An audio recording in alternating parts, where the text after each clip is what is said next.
Na semana passada, iniciamos falando a respeito de obediência e preguei a mensagem intitulada O Evangelho da Obediência.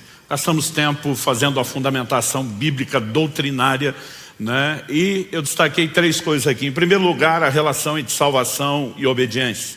Depois nós vimos a obediência na vida cristã, depois de passarmos pela porta ao longo de todo o caminho. Em terceiro e último lugar, terminamos falando a respeito de como a graça se revela uma força capacitadora para que nós possamos andar em obediência. A ideia foi cobrir muito mais, né, uma visão panorâmica, abrangente do quão importante, significativo, central é o papel da obediência na vida cristã. Nós trabalhamos a obediência não como algo periférico, nem tampouco opcional, mas como cerne do propósito da obra redentora, restituir ao homem esse lugar, né, de poder viver a obediência que Deus espera de nós. Hoje eu quero continuar o assunto, mas eu quero tentar mexer um pouquinho mais naquilo que a gente classificaria de um terreno prático. Então eu quero que você abra a sua Bíblia, por gentileza, comigo, no Evangelho de Lucas, no capítulo 6, e nós vamos ler do verso 46 ao 49. Esse vai ser o nosso ponto de partida. Lucas capítulo 6, de 46 até o 49. Por que vocês me chamam Senhor, Senhor, e não fazem o que eu mando? Eu vou mostrar a vocês a quem é semelhante todo aquele que vem a mim, ouve as minhas palavras e as pratica. Esse é semelhante a um homem que, ao construir uma casa, cavou, abriu profunda vala e lançou o alicerce sobre a rocha. Quando veio enchente, as águas bateram contra aquela casa e não a puderam abalar, por ter sido bem construída. Mas o que ouve e não pratica é semelhante a um homem que construiu uma casa sobre a terra, sem alicerces. E quando as águas bateram contra ela, logo desabou. E aconteceu que foi grande a ruína daquela casa. Meu Deus, suplicamos graça, favor, a liderança do Teu Espírito Santo na condução, na exposição, na aplicação das verdades da Tua Palavra, e nós oramos que o Senhor possa trazer de fato entendimento espiritual, iluminar os olhos do nosso coração, do nosso íntimo, e nós clamamos que a Tua Palavra, ó Deus, não apenas traga a informação, mas ela venha fazendo aquilo que faz muito bem. Ela é como espada afiada de dois gumes, ela penetra ao ponto de dividir alma e espírito, juntas e medulas, e é apta para discernir os intentos do coração. Nós oramos que possamos enxergar não apenas aquilo que o Senhor propõe, mas nós oramos que ela traga à tona também aquilo que está dentro de nós, aquelas áreas que necessitam de ajuste, de sujeição ao Senhor, que precisam ser calibradas hoje na presença do Senhor. Nós nos sujeitamos à ação do Teu Espírito Santo, o Espírito da verdade, e oramos que a Tua Palavra cumpra o propósito pelo qual o Senhor a tem liberado, em nome de Jesus e para a glória de Deus. Amém. Bom, tanto no Evangelho de Lucas como no Evangelho de Mateus, essa alegoria, essa parábola que Jesus apresenta dos dois tipos de casa, ela vem quando ele arremata o chamado Sermão do Monte. Então ele vai dizer que não adianta ouvir tudo aquilo que ele falou e não colocar em prática. Ou seja, o propósito pelo qual Deus tem nos dado a sua palavra é porque ele espera basicamente, para simplificar, ele espera de nós uma única coisa: obediência. Mas Lucas registra um detalhe interessante, é o questionamento de Jesus no verso 46. Por que é que vocês me chamam Senhor se não fazem aquilo que eu mando? Nós afirmamos aqui na semana passada que a salvação depende do reconhecimento do senhorio de Cristo. Paulo diz em Romanos, no capítulo 10, nos versículos 9 e 10, se no teu coração creres que Deus ressuscitou a Jesus dentre os mortos e com a tua boca confessares a Jesus como Senhor, será salvo. Porque com o coração se crê para a justiça, com a boca se faz confissão a respeito da salvação. Ou seja, a salvação está atrelada não apenas à fé na morte e ressurreição de Jesus, no sacrifício que ele fez em nosso lugar, mas está também na disposição de, como falamos na semana passada, das obras de fé. A fé tem uma confissão, a fé tem uma visão e a fé tem obras. E nós vimos que parte dessas obras da fé é a rendição, é a disposição de obediência, a semelhança de Abraão, que Hebreus 11:8 diz que Abraão, pela fé, obedeceu.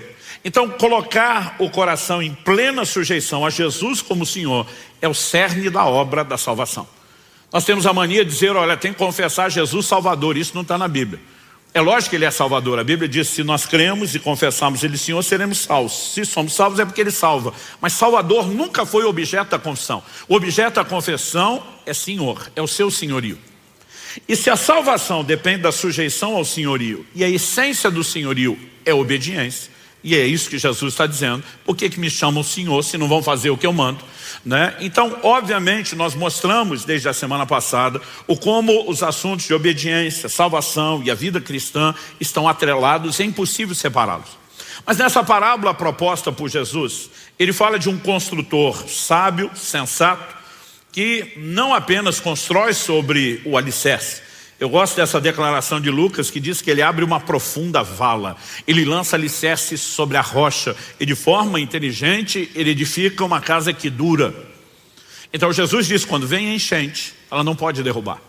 Mas a Bíblia fala de um outro construtor que não se preocupa com o fundamento, com o alicerce e constrói sobre a terra. E quando as águas vêm, e acredite, as águas da adversidade virão sobre todos. Mas o que determina se o que você está construindo vai durar é a forma como você constrói.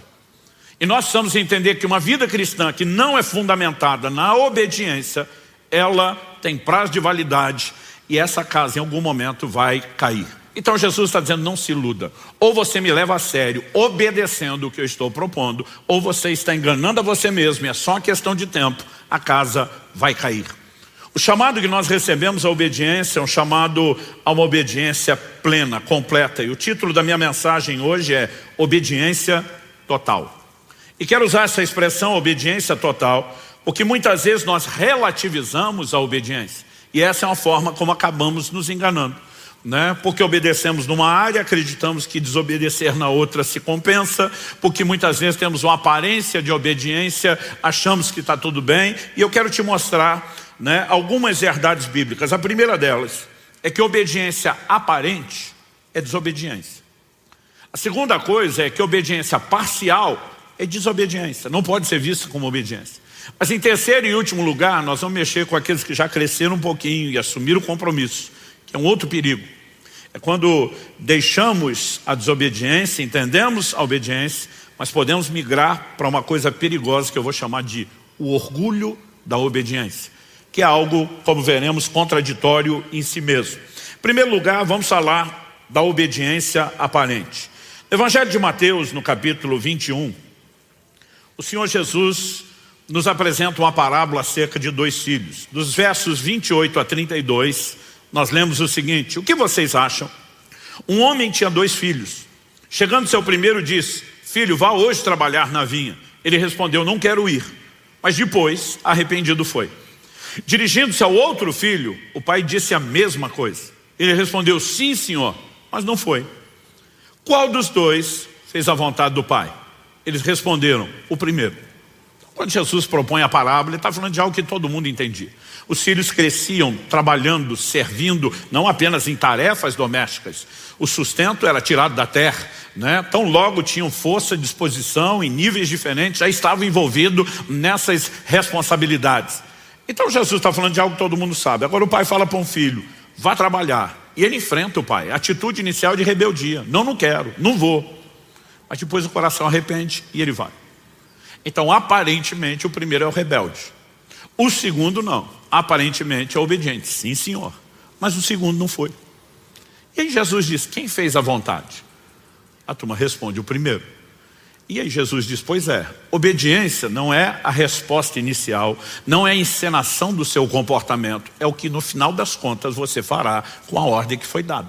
Mas por que é que Jesus está dando essa ilustração? Então ele continua e diz assim: então Jesus disse: em verdade lhes digo que os publicanos e as prostitutas estão entrando no reino de Deus primeiro que vocês. Porque João veio até vocês no caminho da justiça e vocês não acreditaram nele. No entanto, os publicanos e as prostitutas acreditaram. Vocês, porém, mesmo vendo isso, não se arrependeram depois para acreditar nele. Então Jesus basicamente está dizendo o seguinte: da mesma forma, vocês olham para os publicanos e as prostitutas, eram os piores rótulos de pecadores e mesmo de um comportamento reprovável diante da sociedade da época. Ele diz: eles vão entrar primeiro do que vocês no reino. Por quê? Eles são aqueles, quando a mensagem de Deus chega, eles dizem: não quero. Não quero obedecer, não quero submeter, quero fazer minha vontade, quero pecar, quero aproveitar, não quero. Mas em algum momento, quando existe arrependimento e sujeição, eles acabam fazendo o que Deus esperava. Embora o comportamento inicial fosse de rebeldia, a obediência encontrou lugar e espaço na vida deles. Vocês não.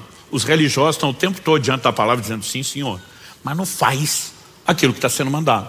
Então vocês não têm aparência de rebeldia, vocês têm aparência de obediência, mas a vida de vocês não expressa obediência. No final das contas, vocês jogam o jogo de encenar obediência, mas encenam uma obediência que não é praticada. E acredito que esse é o problema de todo aquele que é ouvinte da palavra. Porque Jesus está falando daquele que ouve as suas palavras e decide praticar ou não. Nós não estamos falando de um nível de rebeldia, aquela pessoa que diz para Deus, não quero nem te ouvir. Está falando de alguém que chega ao ponto de ter uma certa aparência de piedade e dizer, vamos lá ouvir o que Deus tem, só que não faz nada a respeito disso. Aliás, em Tiago, no capítulo 1, no verso 22, a Bíblia classifica esse tipo de gente como alguém que engana-se a si mesmo. Primeiro, ele não engana a Deus, porque Deus está vendo todas as coisas. Ele pode até enganar algumas pessoas, mas a Bíblia mostra que no final das contas ele está se enganando. Tiago capítulo 1, vou ler de 22 a 25, diz assim, sejam praticantes da palavra e não somente ouvintes, enganando a vocês mesmos. Porque se alguém ouvinte da palavra e não é praticante, assemelha-se àquele que contempla o seu rosto natural no espelho, pois contempla a si mesmo, se retira e logo esquece como era a sua aparência. Mas aquele que atenta bem para a lei perfeita, a lei da liberdade, eu amo essa expressão, né? Eu de vez em quando tenho que lidar com os crentes que quando você está cobrando obediência, posicionamento, compromisso, você diz, seu evangelho é pesado. Eu normalmente digo, pesado para você que não quer compromisso. Porque não é o que 1 João 5,3 diz. A Bíblia diz que os seus mandamentos não são pesados. Aliás, nós falamos semana passada de uma capacitação para a obediência. Essa lei é chamada de lei da liberdade. Porque liberdade não é aquilo que você quer para fazer o que gostaria e quebrar sua cara. Liberdade é entrar no lugar em Deus, onde você preserva o relacionamento com Ele, onde você vive as bênçãos que são resultantes da obediência empoderada por Ele, e ainda assim, não apenas vive a alegria circunstancial do resultado, mas a essência do cumprimento do propósito. A lei não foi dada da parte de Deus para nos prender, foi dada para preservar aquilo que o diabo deseja roubar de nós através da desobediência. Que isso fique claro, mas vamos voltar aqui. Mas aquele que atenta para a lei perfeita, a lei da liberdade, e nela persevera, não sendo ouvinte que logo se esquece, mas operoso praticante, esse será bem-aventurado no que realizar. Sempre a palavra de Deus relaciona. Você vai pegar Josué capítulo 1, verso 8, você vai pegar o Salmo 1, né? Sempre a palavra de Deus relaciona bem-aventurança com aqueles que obedecem, com aqueles que praticam a palavra de Deus. E nós precisamos entender que quem não faz isso, a Bíblia diz, está enganando-se a si mesmo. Porque muitas vezes ele acredita que diante de Deus, né, o estar ali ouvindo a palavra, cultuando, é tudo que Deus precisa. E Deus não quer uma aparência de piedade, Ele quer uma conduta que de fato se expresse por meio da obediência à sua palavra. Interessante que num outro momento Jesus confronta os fariseus, porque eles eram a seita mais severa dentro do judaísmo. Eles eram o grupo religioso mais dedicado, né? É o que, usando a linguagem atual, alguém na época poderia dizer, são os beatos, são os carolas, é o time da dedicação, realmente, de fato são eles, e eles se tornaram muito conhecidos pelo seu zelo em obedecer a palavra. Mas ao longo do tempo eles usaram aquele próprio zelo e dedicação para criar desculpas para não obedecer a palavra. Olha o que Jesus diz no Evangelho de Marcos, no capítulo 7, do verso 5 até o 13. Os fariseus e os escribas perguntaram a Jesus, por que os seus discípulos não vivem conforme a tradição dos anciãos, mas comem com as mãos impuras? Os anciãos estabeleceram alguns ritos de purificação, entre eles um processo de como deveriam lavar, né, as mãos, lavar-se a si mesmo antes de comer, e eles estavam pegando espigas, comendo de qualquer forma, e o povo vai lá dar uma bronca em Jesus. Por que é que eles não vivem conforme a tradição? Jesus respondeu, bem profetizou Isaías a respeito de vocês hipócritas, como está escrito, esse povo me honra com os lábios, mas seu coração está longe de mim. Em vão me adoram, ensinando doutrinas que são preceitos humanos. Rejeitando o mandamento de Deus, vocês guardam a tradição humana. Disse-lhes ainda, vocês sempre encontram uma maneira de rejeitar o mandamento de Deus para guardarem a própria tradição. As traduções mais clássicas de Almeida diz jeitosamente. A palavra traduzida jeitosamente, kalos, fala de algo belo, né? Ou seja, diz, vocês embelezam a desculpa da desobediência de vocês. Então, o Senhor diz o seguinte: vocês sempre encontram uma maneira de rejeitar o mandamento de Deus para guardarem a própria tradição. Pois Moisés diz, honre seu pai e sua mãe, e quem maldisser seu pai ou sua mãe seja punido de morte. Vocês, porém, dizem que se alguém disser ao seu pai ou à sua mãe, aquilo que você poderia receber de mim é corbã, isso é oferta ao Senhor, então vocês o dispensam de fazer qualquer coisa em favor do seu pai ou da sua mãe, invalidando a palavra de Deus por meio da tradição que vocês mesmos passam de pai para filho. E fazem muitas outras coisas semelhantes. Ou seja, Jesus está dizendo, vocês conseguiram criar rituais, aparências de piedade que negam a palavra. Conversa é essa. A Bíblia manda honrar pai e mãe. E fala das consequências de você agir da forma inversa. Agora vocês dizem que quando a pessoa consagrou a Deus aquilo, ela não deve mais obediência. Jesus está dizendo que conversa é essa. Eu imagino que fosse numa linguagem de hoje mais aberta, escancarada, o Senhor Jesus perguntando, que palhaçada é essa?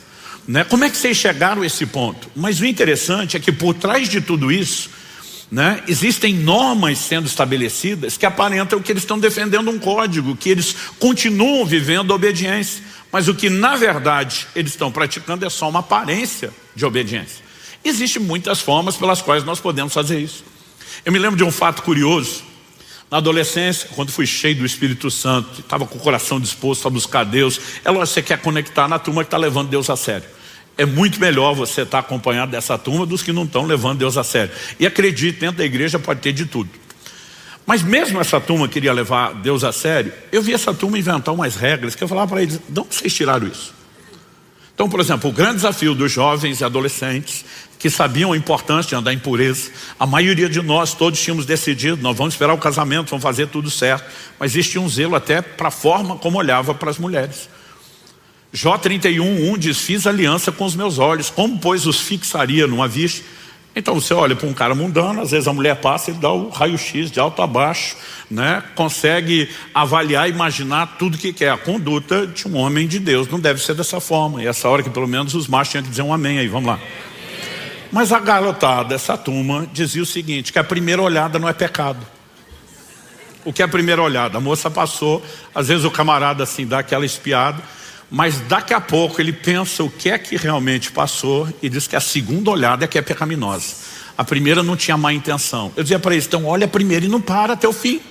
Está resolvido o problema. A questão não é quantas vezes olha, Jesus fala sobre a intenção do coração. E às vezes nós ficamos inventando algumas outras regras para simplesmente maquiar aquilo que claramente está lá. Dá para entender isso? E nós temos uma capacidade de articular e inventar essas coisas que é incrivelmente criativo. Segunda coisa que eu quero falar. Obediência parcial, assim como a aparente, é desobediência. Não tem outro rótulo. 1 Samuel, no capítulo 13, a palavra de Deus fala a respeito de Saul.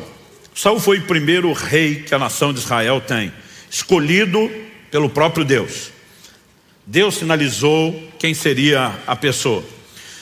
1 Samuel capítulo 13, verso 8, diz o seguinte, Samuel dá uma instrução ao rei Saul, de que ele esperasse um prazo determinado, e que ele esperasse Samuel chegar para oferecer o sacrifício. O texto diz assim, Saul esperou 7 dias, segundo o prazo determinado por Samuel. Mas como Samuel não vinha a Gilgal, o povo foi se espalhando dali. Então Saul disse, tragam-me aqui o holocausto e as ofertas pacíficas, e ofereceu o holocausto. Mal tinha ele acabado de oferecer o holocausto, eis que chegou Samuel. Saul saiu ao encontro dele para o saudar. Samuel perguntou, o que foi que você fez? Saul respondeu, vendo que o povo ia se espalhando daqui e que você não vinha no prazo combinado e que os filisteus já tinham se ajuntado em Micmas, eu disse comigo, agora os filisteus irão contra mim em Gilgal e ainda não busquei a face do Senhor. Assim, forçado pelas circunstâncias, ofereci holocaustos.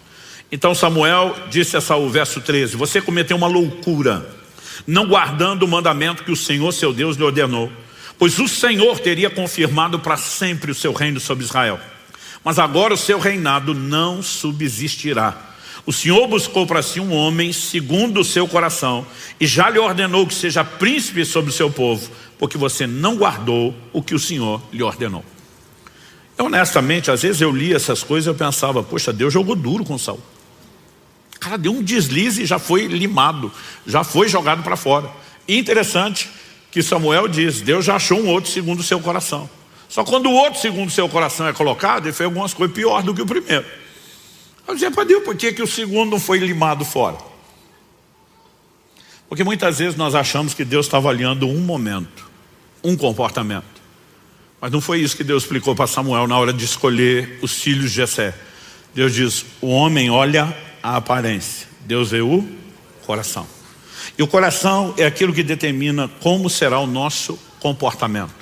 Deus não estava avaliando uma ação de Saul.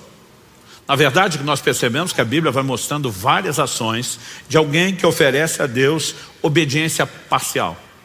Me espera 7 dias, não faça nada até que eu chegue para o sacrifício. Bom, deu 7 dias, esperei. Mas Samuel não chegou ainda, problema dele. Eu obedeci uma parte, ele devia ter se esforçado na dele. As pessoas que praticam obediência parcial, elas sempre têm alguma coisa dentro delas para justificar a relativização, a compensação.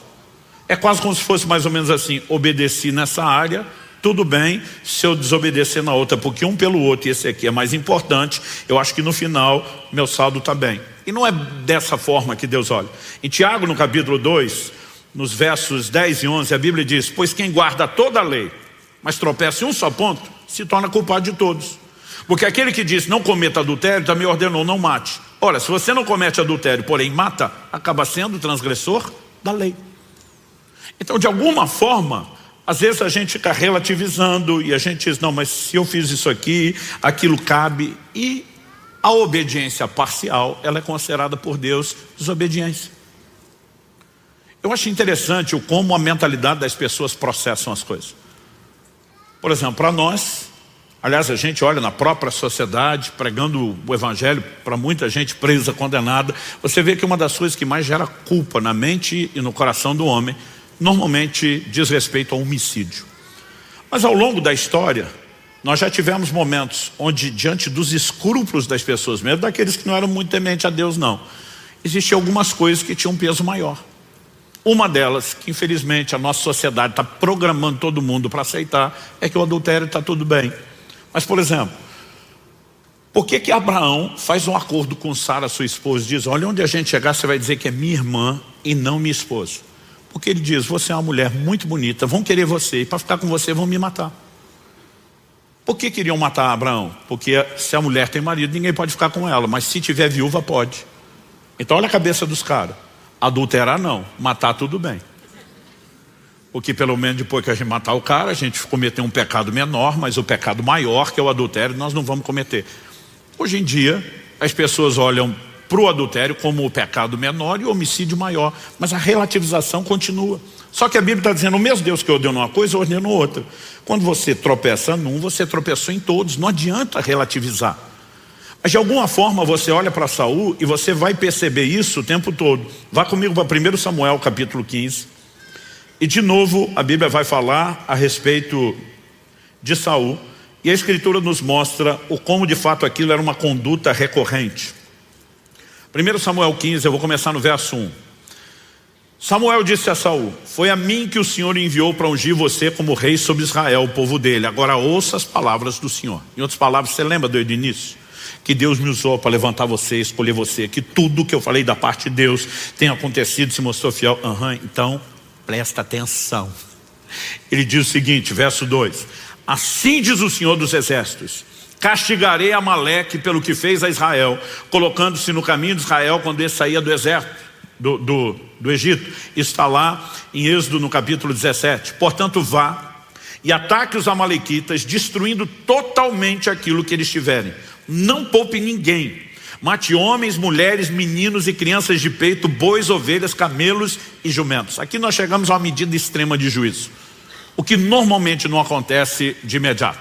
Se você lembrar de Gênesis 15, Deus diz para Abraão, olha, a sua descendência vai ser peregrina em terra alheia durante 400 anos. Eles serão reduzidos à escravidão. Antes que eu os tire, Deus não usa o nome Egito, mas está falando de lá. Antes que eu os tire e os traga de volta a Canaã, que eu te prometi. Por que Deus está dizendo que precisaria tanto tempo deles fora antes de trazê-los? O Senhor diz assim, porque a medida da ira dos cananeus não encheu. Eles são rebeldes, são desobedientes, eu vou julgá-los. Mas Deus está dizendo, a minha longanimidade não esgotou. Então eu ainda vou dar mais 400 anos de misericórdia para que se arrependam. Como eu, Deus presciente, sei que não vão arrepender. No final disso, o juízo vem e vem com tudo. A mesma coisa com os amalequitas. Eles não foram julgados imediatamente pelo que fizeram. Aliás, Tiago escreve e diz que a misericórdia triunfa do juízo. Antes de oferecer juízo, Deus sempre oferece misericórdia. O problema é que as pessoas confundem a longanimidade, a paciência de Deus, com impunidade. Então o cara olha, não viu muita consequência e pensa, deu nada não. E não se arrepende, endurece o coração. E há um momento onde Deus simplesmente diz, basta. Você vai ver isso no Apocalipse, ele falando com a mulher que ele denomina de Jezabel. Dei-lhe tempo para que se arrependesse, mas ela não quer se arrepender. Ou seja, toda oportunidade, arrependimento, conserto e volta à obediência, não houve juízo. E quando chega a esse momento extremo, Deus diz, agora vocês vão exterminá-los. Em outras palavras, era literalmente acabar com a sua raça. Uma palavra dura, porém determinada por Deus. O verso 4 de Saul convocou o povo. A partir do verso 7 nós lemos, então Saul derrotou os amalequitas desde Avilá até chegar a Sur, que está diante do Egito. Tomou vivo Agag, rei dos amalequitas, porém destruiu todo o povo ao fio da espada. Mas Saul e o povo pouparam Agag, o melhor das ovelhas e dos bois, os animais gordos, os cordeiros e tudo mais que era bom. A isso não quiseram destruir totalmente, porém toda coisa sem valor e desprezível destruíram. Então a palavra do Senhor, verso 10, veio a Samuel dizendo, lamento haver constituído Saul como rei, porque deixou de me seguir e não executou as minhas palavras. Então Samuel ficou triste e clamou ao Senhor durante toda a noite. Samuel madrugou para encontrar Saul pela manhã, mas anunciaram a Samuel, Saul já chegou ao Carmelo. Eis que levantou para si um monumento, depois dando a volta passou, desceu a Gilgal. Samuel encontrou Saul e este lhe disse, que você seja bendito do Senhor. Executei as palavras do Senhor. Cara de pau. Mas Samuel perguntou, então que balido de ovelhas é esse nos meus ouvidos e o mugir de bois que estou escutando? Saul respondeu, trouxeram isso dos amalequitas, porque o povo guardou o melhor das ovelhas e dos bois para o sacrificar ao Senhor seu Deus. O resto nós destruímos totalmente. Então Samuel disse a Saul, espere, vou declarar a você o que o Senhor me disse essa noite. Saul respondeu, fale. Samuel continuou, não é verdade que mesmo sendo pequeno aos seus próprios olhos, você foi colocado por cabeça das tribos de Israel? O Senhor o ungiu como rei de Israel. O Senhor o enviou esse caminho e disse, vá e destrua totalmente esses pecadores, os amalequitas, e lute contra eles até exterminá-los. Por que então você não deu ouvidos à voz do Senhor, mas se lançou sobre o despojo e fez o que era mal aos olhos do Senhor? Então Saul disse a Samuel, pelo contrário, dei ouvidos à voz do Senhor e segui o caminho pelo qual o Senhor me enviou. Eu trouxe Agag, o rei de Amaleque, e destruí totalmente os amalequitas. Mas o povo pegou o despojo das ovelhas, dos bois, o melhor do que estava destinado à destruição, para oferecer ao Senhor, seu Deus, em Gilgal. Interessante essa expressão que aparece aqui, destinada à destruição, é a palavra hebraica Sherem. É a mesma usada quando Deus diz para Josué, quando vocês conquistarem Jericó, ninguém pegue nada, o ouro, o tesouro, a prata são consagrados a Deus, o resto Sherem. A palavra Sherem significa consagrado à destruição. Então muitas vezes é traduzido como condenado. É uma expressão difícil, mas é uma consagração que se faz a Deus, porém a destruição. E Deus tinha determinado que os amalequitas eram o quê? Sherem. Não tinha que pegar despojo, não era para desfilar com Acabe vivo, para tentar mostrar, era uma parte da cultura, humilhar o rei que foi conquistado. Então Saul precisava daquilo, mas ele desobedece a Deus em todos esses detalhes. Mas o pior é que o cara de pau fica dizendo, não, eu fiz o que Deus pediu. E essa aparente desobediência é só porque aqui nós temos motivos para honrar a Deus. Mas o que é honrar? Era pegar um animal bom e sacrificar e matar. Se matasse antes, não era a mesma coisa? Mas de alguma forma não era esse o interesse. Olha o que diz o verso 22. Porém Samuel diz, e aqui precisa chamar minha sua atenção, será que o Senhor tem mais prazer em holocaustos e sacrifícios do que no obedecer a sua palavra? Eis que obedecer é melhor do que o sacrificar, e ouvir melhor do que a gordura de carneiros. Nós lemos esse texto semana passada. Porque a rebelião é como o pecado da feitiçaria, e a obstinação é como a idolatria e o culto a ídolos do lar. Por você ter rejeitado a palavra do Senhor, também ele o rejeitou como rei. Os israelitas entendiam o forte zelo revelado de Deus contra toda idolatria e contra toda feitiçaria. Ele está dizendo, a rebelião é igualzinho. Da mesma forma que o feiticeiro se expõe à ação demoníaca, o rebelde e o desobediente também. Aliás, nós precisamos entender isso, que a nossa força ou autoridade contra o reino das trevas está atrelada à nossa disposição de obediência e sujeição a Deus. Tiago capítulo 4, você vai ler lá a declaração: sujeitai-vos, portanto, a Deus e resistir o diabo e ele fugirá de vós. Tem crente tentando praticar só o resistir o diabo, sem praticar o sujeitai-vos a Deus. Agora, você só pode exercer autoridade quando está submisso à autoridade. Aquele centurião romano que vem pedir que Jesus cure o seu servo, ele diz assim: eu sou um homem sujeito à autoridade e tenho homens debaixo da minha autoridade. Ou seja, falando na cadeia de comando do exército, ele está dizendo o seguinte: se eu sou major, tem coronel, né, tem generais, tem patentes acima de mim, eu sou sujeito a eles, mas eu também tenho gente debaixo de mim. Tem capitão, tem tenente, tem gente para obedecer minha voz de comando. E a minha capacidade de poder exercer autoridade para baixo depende da minha sujeição à autoridade para cima. No reino de Deus não é diferente. A Bíblia diz: se você se sujeita a Deus, a autoridade maior, você pode expressar autoridade contra Satanás e o reino das trevas. Mas se não faz isso, não. E muitas vezes nós não percebemos o quão sério é. Você não só não pode resistir, como passar a ser resistido, tocado, atacado pelo reino das trevas quando está andando em obediência. Ainda que seja, andando em desobediência, ainda que seja parcial. Ao olhar para as escrituras, a gente percebe que demora para Saul admitir. Finalmente no verso 24 nós lemos: então Saul disse a Samuel: pequei, pois transgredi o mandamento do Senhor e as palavras que você falou, porque temi o povo e dei ouvidos à voz deles. No final das contas, todo desobediente sabe. Ele tenta se enganar, ele cria desculpas, mas lá no fundo ele sabe quais são as motivações. Então queria honrar a Deus coisa nenhuma. Ele está preocupado com a popularidade. Agora, quem está mais preocupado com a sua popularidade, né, em ser aceito, com a sua reputação diante dos homens do que diante de Deus, não vai se dar bem com Deus. O apóstolo Paulo disse: se eu quisesse agradar homens, não seria servo de Cristo. Então uma escolha que eu e você precisamos fazer. Quando a mulher de Potifar está dando em cima de José, a Bíblia não diz que José a rejeitou porque ela não era o tipo dele. Ele diz: como cometeria eu tamanha maldade contra Deus? Aliás, quando você pensa um cara de posição como Potifar, posição social, riqueza e tudo, numa época em que casamento não acontecia por uma história meramente romântica, ele certamente tinha aquela dona do lado dele. Mas José está dizendo: eu não vou fazer algo contra Deus, eu estou mais preocupado em me dar bem com Deus do que com a senhora ou com qualquer pessoa aqui na terra. Sabe, algo precisa ser resolvido no nosso coração. Obediência é fruto de um entendimento. Nós estamos debaixo do senhorio de Cristo, Ele nos governa e ponto final. Isso não pode ser relativizado. Mas toda tentativa de uma obediência, né, parcial. Interessante que nesse momento, quando Saul peca e Samuel o confronta, ele diz: fica aqui comigo, me honra diante do povo. Ele está preocupado em manter a reputação.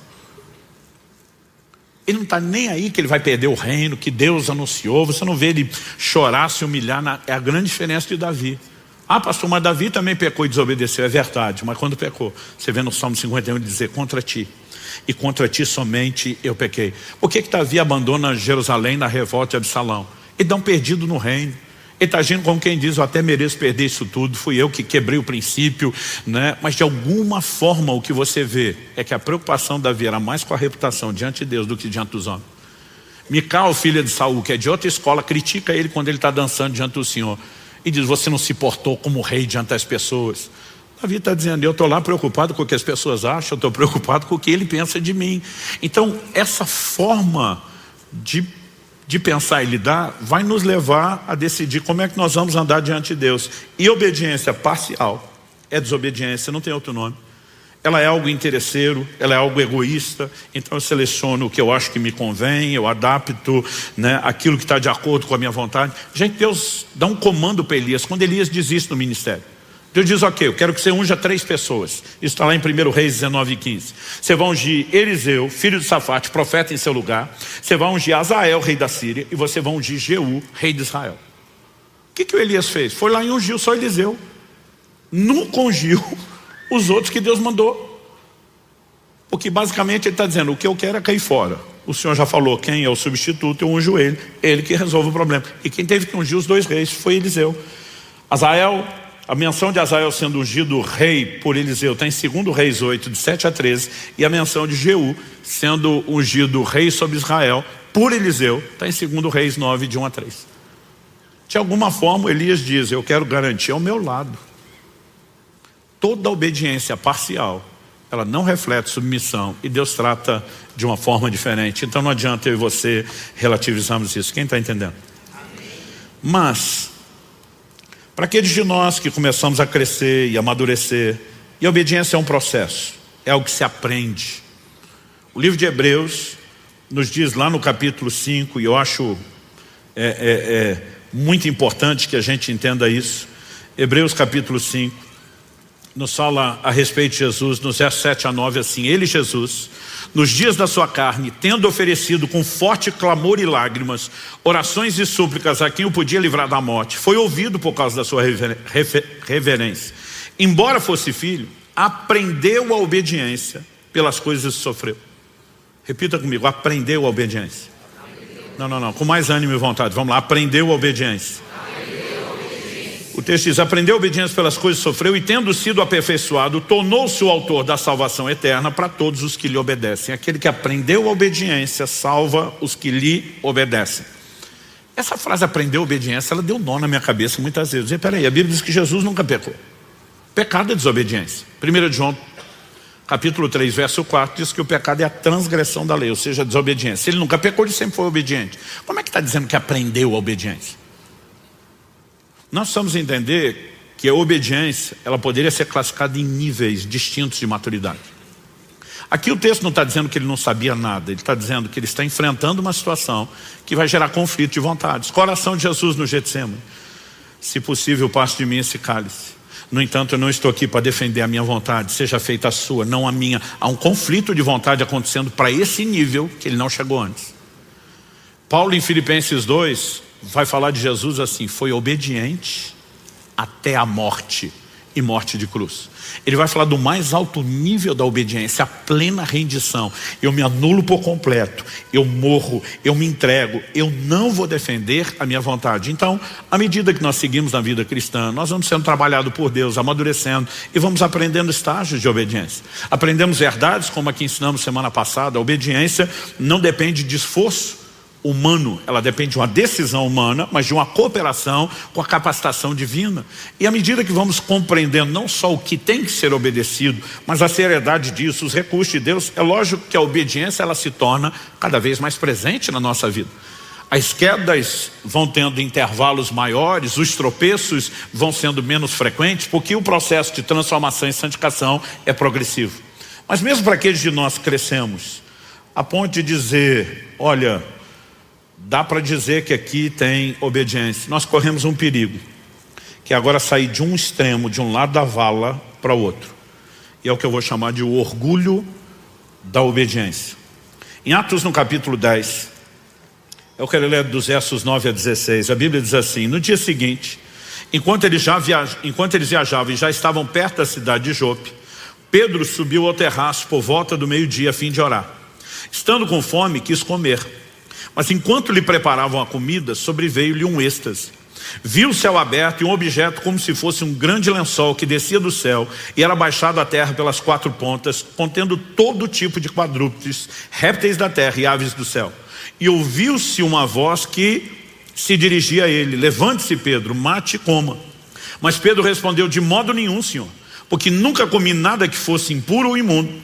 Pela segunda vez a voz lhe falou, não considere impuro aquilo que Deus purificou. Isso aconteceu 3 vezes. E em seguida, aquele objeto foi levado de volta para o céu.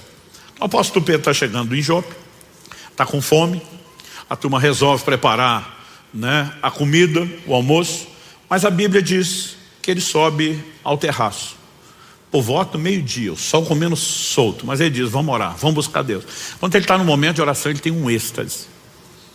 Alguns acreditam que isso é um arrebatamento de sentidos, Ele simplesmente desliga do natural e ele entra numa percepção do mundo espiritual.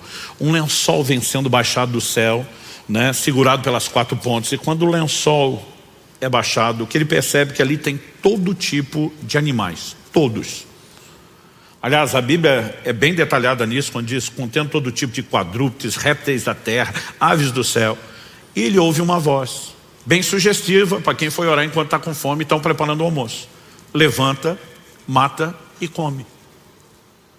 Pedro está em oração, ele sabe que é experiência espiritual, ele sabe que aquilo desce do céu e ele sabe que é Deus falando. Porque ele responde, de modo nenhum, Senhor. Deus está dando um comando, levanta, mata e come. De jeito nenhum, Senhor. Nem o Senhor vai me fazer desobedecer. Por quê? Pedro, como judeu, cresceu entendendo determinações, como lá do livro de Levítico, tem um capítulo inteiro falando, enorme por sinal, falando a respeito dos animais que eram puros e os impuros. Nós falamos semana passada sobre mudança de lei. Nós temos texto no Novo Testamento dizendo que Jesus declarou puros todos os alimentos.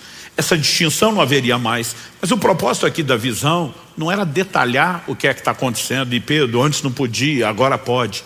É o próprio Deus dizendo, come, de jeito nenhum, Senhor. Eu tenho um histórico de obediência e não é o Senhor que vai manchar o meu currículo.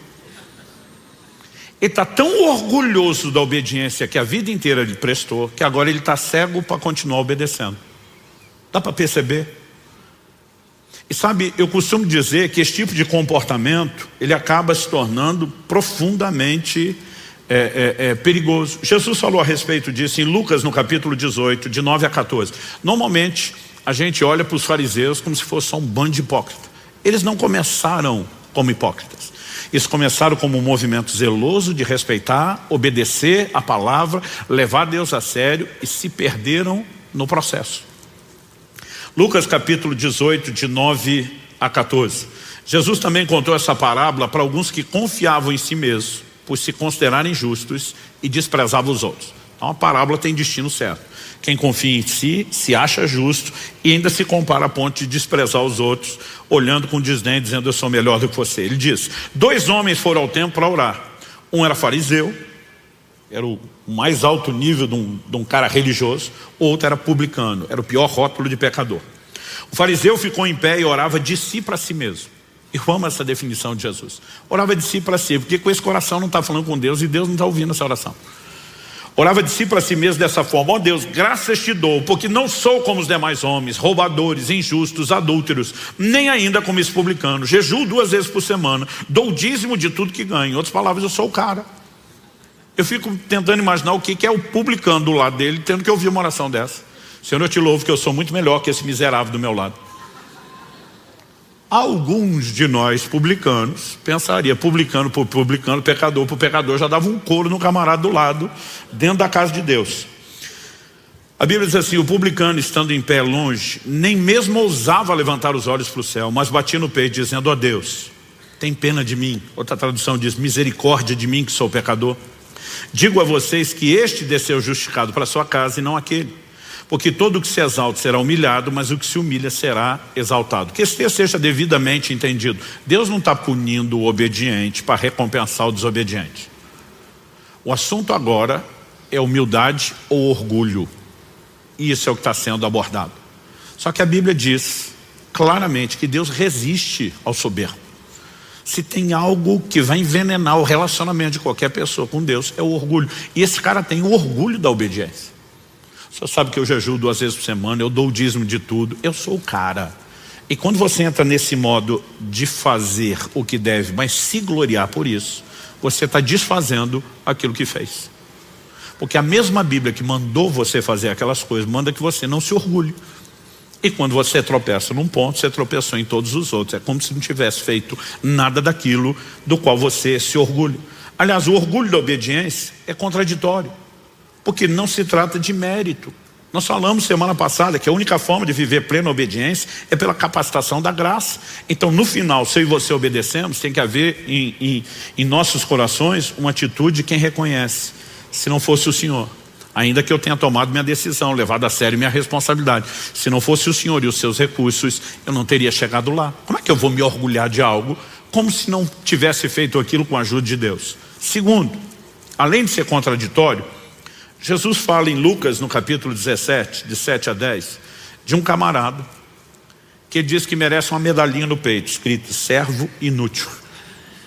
Ele diz, depois que vocês fizerem tudo que foi mandado, vocês têm que se nomear servos inúteis, porque fizeram só o que tinha que ser feito. Em outras palavras, você não fez mais do que obrigação, está se orgulhando do quê? Então, nós precisamos entender que o orgulho da obediência é contraditório à ação da graça e faz a gente achar de alguma forma que isso não era a obrigação que nós temos que carregar. No entanto, quando eu olho para esses camaradas, eu fico me perguntando, será que eu e você? O fariseu ainda é mais fácil a gente dizer, não, esse aqui não era dos melhores não, mas você pega Pedro, um líder exemplar, uma das colunas da igreja, e o cara está dizendo para Deus, de modo nenhum, Senhor. Então a pergunta é, será que pode acontecer comigo, com você? A resposta é com certeza.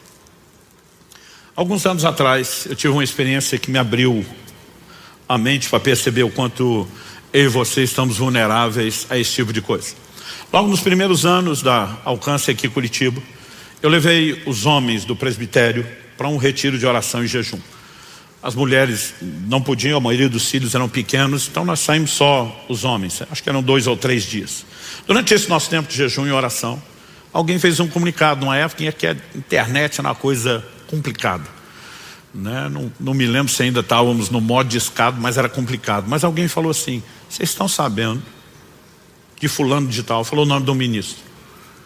Falou assim, o cara veio a público com um vídeo de uma confissão, admitindo que tropeçou, que caiu, que errou, está se afastando do ministério, está sendo exposto, né, a um tempo de disciplina. E alguém falou, ó, estou com o vídeo aqui. Falei, vamos assistir isso. E nós assistimos o vídeo. E quando terminamos de assistir o vídeo, eu falei para eles, falei, escreva o que eu vou falar. A maioria de quem está perto de mim o suficiente sabe que se eu falar escreva, o negócio é muito sério e dificilmente não acontece, né? Porque eu só falo isso quando estou debaixo de muita convicção. Falei, escreva o que vai acontecer. E não estava falando por revelação de Deus não, era dedução. Eu falei, ele fez essa confissão com o líder do lado. O líder não está dando só apoio ao processo. Eu conheço o líder dele. O líder dele é jogo duro. E ele engoliu esse negócio a seco, porque não tinha muita opção. Mas ele não vai aguentar o processo. Só quando ele não aguentar, ele é o queridinho, ele é o popular, não o líder dele, conhecido por ser austero e duro. Então a hora que ele espanar, mesmo não cumprindo o processo, ele vai ser acolhido por outros líderes fora do ministério dele, que vão dar um tratamento bem mais suave a tudo que aconteceu. E infelizmente vão tratar coisa como prazo de validade. Então eu acho que pelo que aconteceu, eles vão achar que 1 ano é pouco. Com 1 ano e meio, esse cara volta para o ministério como se o tempo resolvesse as coisas. Eu falei, infelizmente ele vai ter um grande apoio para voltar, mesmo não cumprindo tudo isso ao qual ele está se comprometendo. E como eu queria ter errado, mas não errei. Tudo que eu falei se cumpriu. 1 ano e meio depois, estou chegando numa outra cidade para participar de um evento. Vários dos nossos pastores, não só da Alcance Curitiba, os outros foram conosco para receber de Deus lá. E quando cheguei na cidade eu vi, não falei com ninguém, não comentei com ninguém, mas vi um outdoor anunciando um evento de restauração e celebração da volta daquele irmão ao ministério. Quando vi aquilo dentro de mim, fiz as contas, falei exatamente 1 ano depois, 1 ano e meio depois, tudo aconteceu como queria e a gente segue banalizando coisas que deveriam ter um pouquinho mais de consideração e ser tratado de forma mais importante. Mas não falei para ninguém, só pensei. E fui dormir, chateado com o que eu vi, mas fui dormir. Dia seguinte, quando acordei, o evento estava acontecendo num hotel, então eu lembro que eu estou passando pela área do café da manhã para me dirigir ao auditório. E o Ney, pastor da Alcance nosso em Irati, que eu brinco que ele é uma máquina de sonho profético. O Ney me veio e falou assim, amigão, antes de você entrar lá, preciso te contar um sonho que eu tive com você essa noite. Quando ele falou isso, falei, daqueles bem coloridos. Ele falou, daqueles bem coloridos. Já puxei uma cadeira, sentei e falei, vem cá, fala já. Ele olha para mim sem saber de nada. Ele nunca teve na reunião de 1 ano e meio antes, que era só os pastores de Curitiba. Eu nunca mais falei isso com ninguém. Não falei o que eu pensei no dia anterior. Mas ele olha para mim e diz, tive um sonho com você e fulano. E fala o nome do ministro. Quando ele falou o nome do cara, eu pensei, Deus ouviu. Eu falei para ninguém, mas Deus ouviu. Aí diz, vocês estavam numa sala, não era uma sala de uma casa, de uma igreja, não sei definir, um ambiente um pouco mais amplo. E você estava tentando expulsar um demônio dele. Eu interrompi e falei, mas ele não estava endemoniado. Ele falou, todo mundo sabia que não, mas você tratava ele como se tivesse. Só isso já teria acabado comigo. Mas o curioso é que parece que eu sabia tudo que ele ia falar. E eu entendi até por que a simbologia do sonho. Aí ele falou, você está lá tentando expulsar o demônio e entra uma outra pessoa na sala. Quando essa pessoa entra, ele falou, ele não se identificou como tal. Mas pela minha experiência, pelo porte, pela glória, o semblante, eu te afirmaria que era um anjo de Deus. E quando ele entra, ele estende a mão na direção de vocês dois. A hora que ele estendeu a mão, como a gente vai quando vai orar para alguém, parece que vocês dois levaram um coice de um cavalo, foram jogados 2, 3 metros. Aí interrompi ele e falei, essa é a hora que o fulano some do sonho e fica só eu. Ele, como é que você sabe? Eu falei, não só fica só eu levanto do chão do jeito que eu caí, e a roupa está desarrumada, está suja, talvez até rasgada. Ele, como é que você sabe? Roupas da Bíblia falam da condição de alguém diante de Deus. Roupa suja, rasgada, meu amigo, é pecado, não tem outra coisa. E nessa hora eu pensei, o canhão virou para o meu lado. Ele disse que aquela pessoa que entrou na sala vira e comenta com ele, apontando para mim, e diz assim, ele é um homem de grande integridade, mas quando faz da integridade dele um escudo de justiça própria, ele é tão pecador quanto qualquer outro. E eu não sabia onde enfiar a cara de vergonha. A única coisa que eu pensava, dizia, tomara que isso fique só entre eu e Deus. O Espírito Santo falou, de jeito nenhum. Isso aí você vai contar quando pregar sobre o assunto. Eu falei, minha vergonha tem que ser pública? Tem que ser pública. Eu pensei, tomara que eu não tenha que contar para o ministro. E Deus me disse, vai. Já tive algumas conversas com ele depois disso. Porque muitas vezes não adianta eu e você termos o compromisso com Deus, a obediência, e entrarmos no modo do orgulho da obediência. Isso é contraditório. Se não for, eu e você permanecemos quebrantados aos pés da cruz, dependendo dele continuamente, nós não vamos poder manter a obediência da qual a gente está se orgulhando como se fosse nós. Ela é uma decisão da nossa parte, é nossa responsabilidade, mas que não pode ser executada sem a ajuda de Deus. E de alguma forma aquela lição para mim foi muito clara, começou a abrir meus olhos para perceber na Bíblia, ou como muitas vezes nós podemos entrar nesse lugar que acaba por si nos cegando e anulando tudo aquilo que nós estamos construindo. Então a obediência é inquestionavelmente importante, ela é o cerne do propósito de Deus para o homem. Nós vimos isso na perspectiva doutrinária, mas agora falando de conduta, que você possamos entender que a aparência de obediência não é obediência, é desobediência, que obediência parcial é desobediência, mas que mesmo que a gente leve Deus a sério, não existe no final das contas motivo de orgulho se eu e você entendemos o lugar correto, que é onde devemos permanecer em plena dependência do Senhor. Aliás, eu e você precisamos entender que a obediência expressa, além de respeito, amor ao Senhor. Jesus diz, aquele que tem os meus mandamentos e os guarda, esse é o que me ama. E como diz 1 João 5,3, os seus mandamentos não são penosos ou pesados, porque nós não precisamos carregá-los sozinhos, não é fruto de esforço. Precisamos nos sujeitar à graça capacitadora, mas o chamado não pode ser relativizado. Fomos chamados à obediência, e obediência total. E precisamos de tempos em tempos lembrar do nosso Senhor dizendo, por que é que vocês vão me chamar Senhor, se não fizerem aquilo que eu mando? Feche seus olhos, coloque-se em pé, para parecer que está acabando.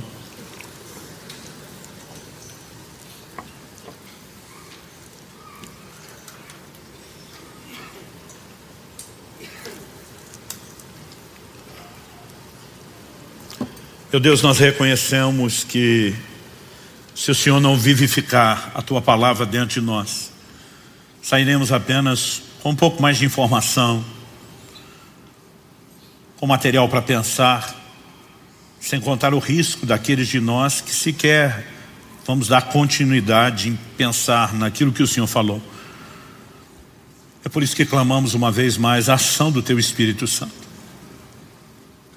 Ajuda-nos, ó Deus, a entender na nossa vida quais aspectos merecem a devida atenção. Talvez haja entre nós aqueles que estão praticando obediência aparente, sem enxergar com clareza que isso é desobediência. Talvez haja aqueles que optaram pela obediência parcial, estão enganando-se a si mesmos sem perceber que isso é desobediência. Talvez haja aqueles que reuniram as duas coisas. Mas também, ó Deus, certamente há aqueles que estão aprendendo a obediência, a semelhança de Jesus. Já avançaram além dos primeiros níveis, mas de alguma forma passaram a acreditar que são os únicos responsáveis por isso. e começaram a dar lugar ao orgulho, em vez de se permanecer naquele lugar de dependência do Senhor. Isso estanca o fluxo dos seus recursos, impede-nos de continuar a dar a obediência que demos antes com a tua ajuda e nos coloca num lugar de reprovação. Mas sabemos que há muito a aprender, há muito a crescer, há níveis de obediência que ainda não alcançamos. Diferente de Jesus, que chegou até o último nível, nós não chegamos lá. E nós suplicamos graça do alto, ajuda e favor, não só aqui e agora. Nós oramos que aquilo que o Senhor começou não termine no final dessa reunião.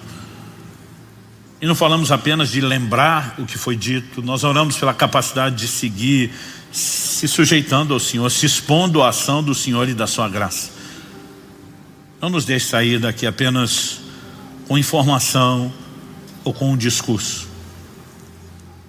Que a tua palavra, ela realmente entre fundo em cada um de nós, que ela possa discernir os intentos do coração, expor aquilo que precisa ser ajustado na nossa vida, porque nós queremos seguir correspondendo com o Senhor. Não apenas contando com os recursos da graça, da ação do teu Espírito, mas exaltando o senhorio de Jesus.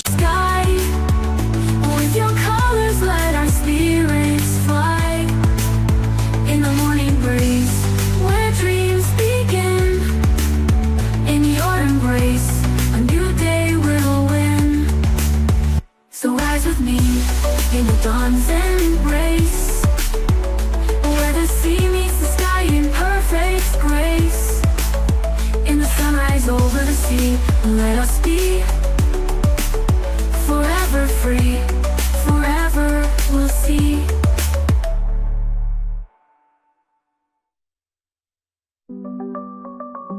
So rise with me in the dawn's embrace, where the sea meets the sky in perfect grace. In the sunrise over the sea, let us be forever free, forever we'll see.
Por meio de plena rendição.